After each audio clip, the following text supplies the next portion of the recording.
yung situation ng war dito lagi naman nandiyan.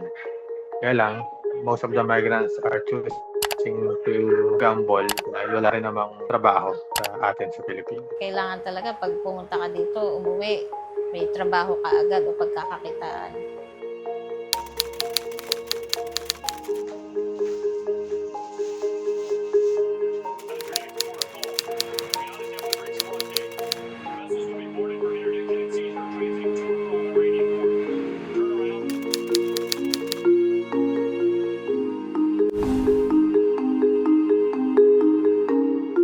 Yung mga unang araw ay hindi ka talaga makakatulog ng maayos. Pero right now, dahil almost ilang buwan na tapos hindi na naman ganun ka-regular yung mga bomba. So parang nanonormalize na yung ganitong sitwasyon para sa amin.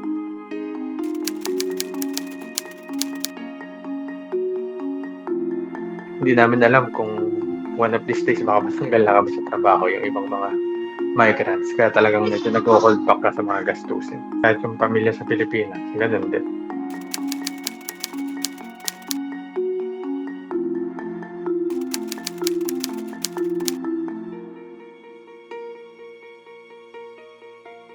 Nag-run away kasi ako nun sa papuntang embassy, gawa nung 5 buwan na akong kinulong sa accommodation, hindi pinapakain, kahit tubig wala libre. Ito na lang ang nag-iisang ilaw namin sa kusina ang gumagana. Sa electric pan naman, sira. Isang electric pan lang ang gumagana. Nag-join ako doon sa Pinoy DH in Oman, tapos namalimos ako araw-araw. Hindi sila nagdalawang isip na tulungan. Ayun, pinadala nila ako ng 3,000, OnePlus. Yun, malaking bagay na rin yun.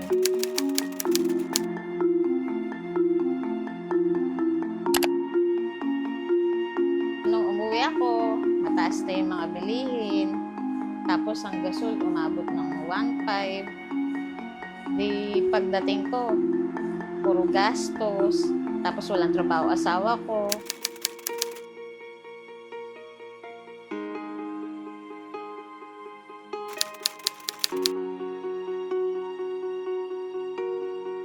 Kailangan natin na magsama-sama para singilin yung ating gobyerno dahil pangunahin tungkulin nila na protektahan at pangalagaan tayong mga mamamayang Pilipino, tayong mga migrants na nandito sa labas ng bansa. Tuunan niya ng pansin yung mga OFW. Hindi naman madali ang trabaho sa abroad, lalo na kapag katulong. Kasi hindi naman pare-pareho ng ugali ng employer. Kaya sana taasan ang sahod dito.